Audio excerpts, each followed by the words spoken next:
guys, it's craft show season, so let's talk about a scrap buster that's going to help you make more money.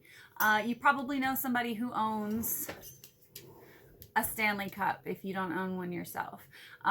Even if you don't own a real Stanley, who cares? There's lots of custom ones out there. So let's take advantage of that viral trend and create a Stanley Cup corset that you can use to scrap bust all your leftovers and make you some money this season. Come with me. Okay, so first let's talk about what you need in terms of materials. So for the bare minimum basics, what you need is a scrap of decorative fabric. This is going to be the front section of your corset. It needs to be at least 8 inches wide, 8 inches tall, so you can get 2 pieces out of it. Okay, so we have that. I am using woven, so I need woven interfacing. This is SF101 scraps. I'm going to be franken facing it so that I can use up all of my scraps and not throw anything away. But of course, you don't have to use scraps. You can just cut your pieces. You need a solid color liner. I'm using red to go with our fabric. You need a coordinating ribbon. I'm using 3/8 inch wide. And you need 6 grommets. I like the kind that, let's see if I can get it to focus. Oop. See how they kind of have the tiny little cutouts? This is going to allow it to flare a little bit better. I think it makes them set better. So I'm using 1/4 inch grommets. They all have, you can see those little notches are going to help it flare better. You can use whatever size you want, but I hate setting grommets and I have a 1/4 inch punch and this works really easy for me. So that's what I'm going to use. And then you also need 2 sets of magnetic snaps. I would not recommend using cam snaps for this because every time I tried it, they popped off because it's just too thick. So I'm using leftover magnetic snap pieces because I like to use my custom sometimes for plates. So I end up with extra sets of these. And this is a great way to use them. You could also use Velcro. You could use sew-on snaps. Whatever you have is fine. Okay. And that's really all you need to complete one of these. Everything else is embellishment, right? You could add little center buckle pieces, beads, a zipper pull I'm going to use. You could do rivets, you could do trim. All of that's extra. Really what you need, a print fabric, a solid fabric, ribbon, 6 grommets, and 2 magnetic snaps or Velcro or whatever it is that you're going to adhere. That's what you need to make one of these. Okay, so now I've got my pieces interfaced and cut out. You can see they are franken faced. I have 2 solid pieces that are going to be 4 by 15. So 2 solids. They are interfaced because these are woven. If you're using canvas or any other thicker material, then you don't need to interface anything. Also, I've marked my seam allowances on the back. I like to draw them on because your girl can't sew a straight line to save her life just using the guide on a sewing machine. Maybe you're one of those talented people who can. I am not. So I have a 1/4 inch. So all of our seam allowances are going to be a 1/4 inch. I have a 1/4 inch all the way around, and I've marked my centers. So these are at 7.5 from the end and 2 in from this end. Okay. And I've done that on both pieces. Okay, so those are my liner bits. And then my main fabric, okay, is going to be 8 wide, 4 tall. And then on the inside,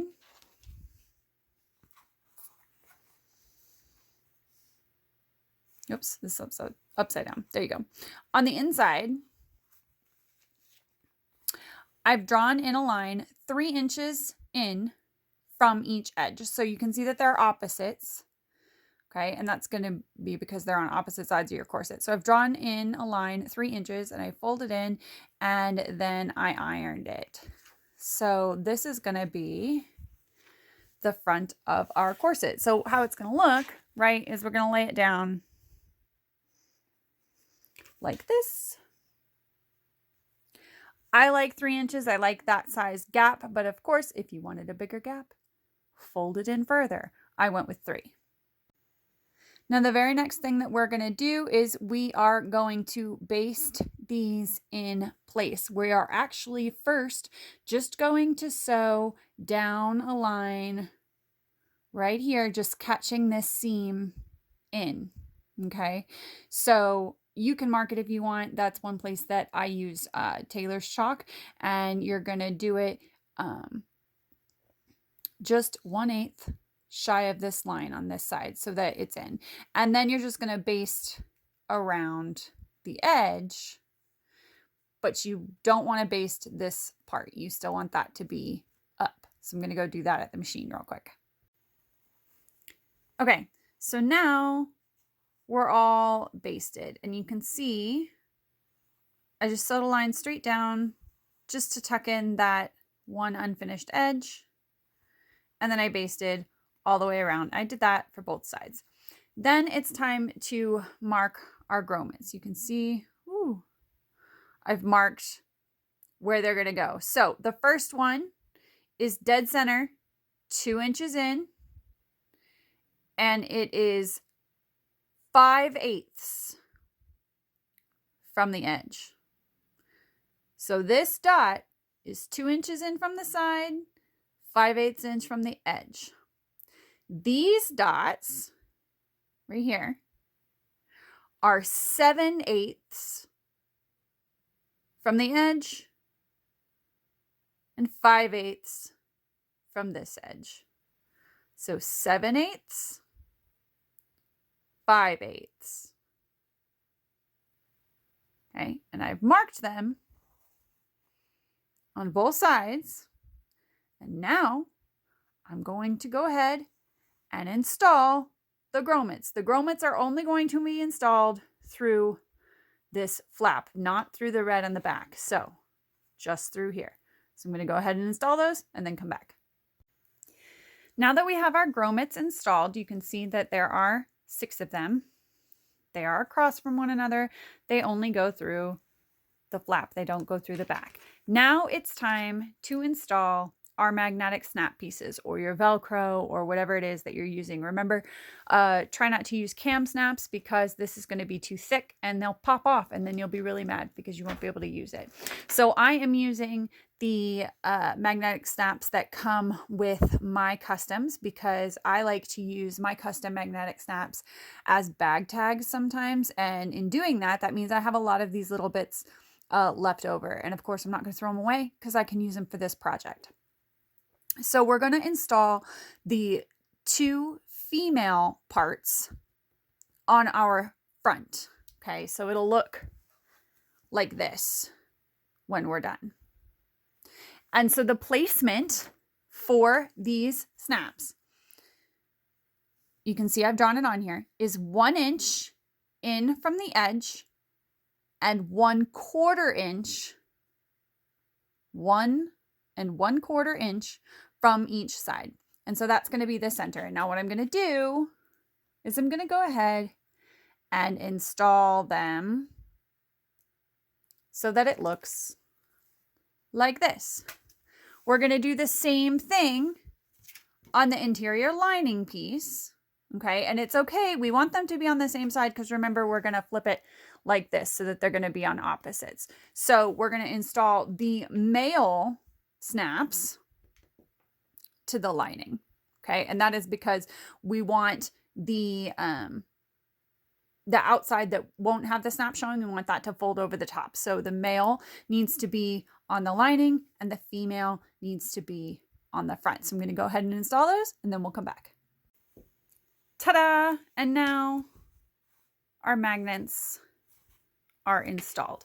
This is the point in the process too where if you want to embellish in this center place with rivets or with Chicago screws, you're going to want to do that now so that the backer bits are not scratching against your cup. You want the inside of your liner to be pretty plain, you know, unless you're going to put in a slip pocket, which I did do on one, but I don't see the function because it doesn't hold anything.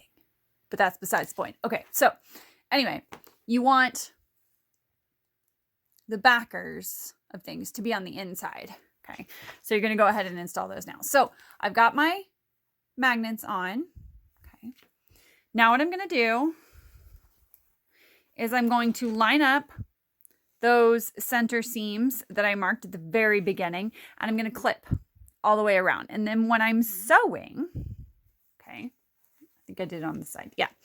When I'm sewing, I'm going to leave the turn hole off to the side because I want to catch these flaps fully in the seam allowance. You don't want to try and birth your bag with those open because folding them under and then top stitching is a colossal pain in the ass. Don't do that to yourself. Put it off to the side so that you catch it in the seam allowance when you're sewing. So what I'm going to do is I'm going to clip it, and then I'm going to sew starting here all the way around, ending here. It gives myself a little less than 4 inches to turn out, and I'm going to birth the bag and iron it, and then we'll come back. Okay, so now we're basted all the way around. You can see I have my turn hole here. I'm going to turn it, and then I'm going to iron it. And I don't know if I said this before, but you can see that when you lay them right sides together, the magnet parts are on opposite ends. If you do it on the same end, then when you birth it, they're going to be on the same end, and then it won't close. So opposite ends. So I'm going to birth that, iron it, and then we'll come back. Right. So I'm trying to be mindful of how many times I say okay at the beginning of each of these segments. So we've got it all flipped and pressed. I've got my open end clipped. And so now what I'm going to do is take it over to the sewing machine, and I'm going to top stitch it with a nice long stitch length.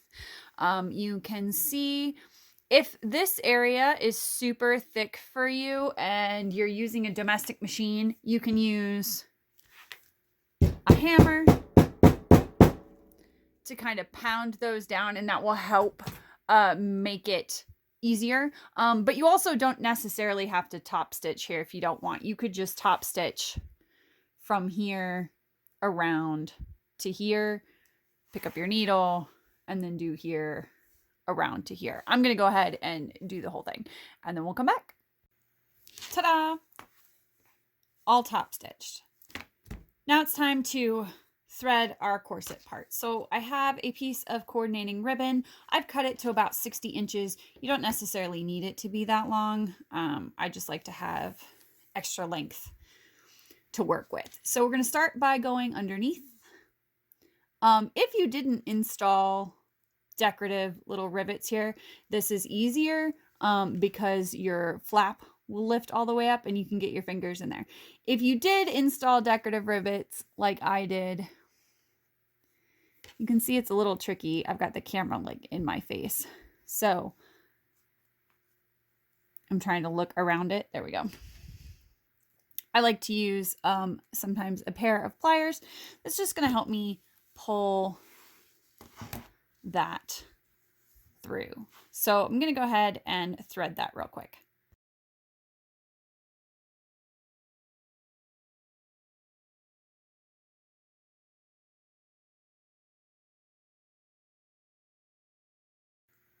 So now that we have our corset threaded, it's time to do the bottom embellishment. Now, if you wanted to have stuff in the center here, like these are buttons, these are rhinestone buckles, you'd have to do that while you were threading. I'm not going to do that for this one. I just wanted it to be plain and simple since I had the rhinestone rivets. So, but I am going to add a couple zipper pull to my bow, much like this one has the sunflowers. So my zipper pulls are pretty simple to take apart. This head opens, as does this bottom one here. So it just depends on how long you want it to be. If you want it to be extra long, which I think for this one I do, I want it hanging down a little farther, I'm going to open it from the head. Whereas you can see on this one, I opened it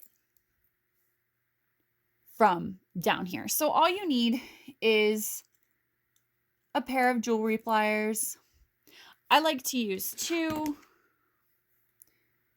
so I don't have to be so forceful. And now I would save this so that if you find a cool piece of vintage jewelry or a charm that you really like, you can now make your own zipper pull and add it on there, and there you go.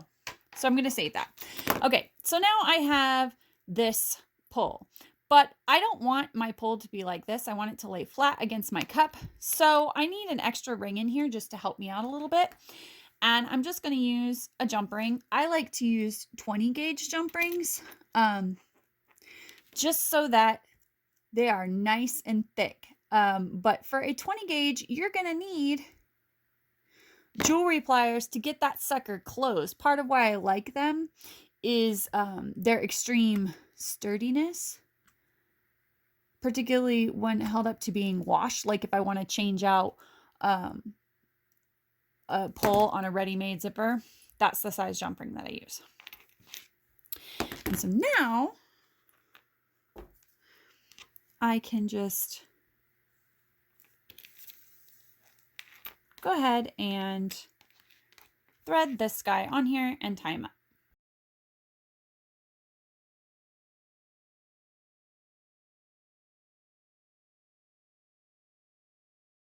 Ta-da! And as you can see, I've got like really long tails left, so it doesn't need to be 60 inches. That's just what I cut it to. One last step.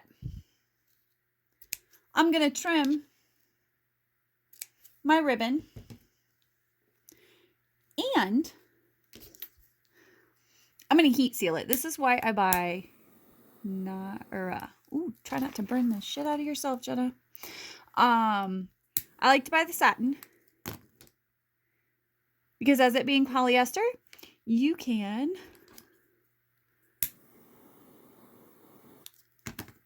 heat seal the ends a little bit. Ta-da! And now there we go. Here's our cup corset. Hope you had fun. Thanks for sticking with me through this incredibly long tutorial, and let me know if you have any questions. Thanks.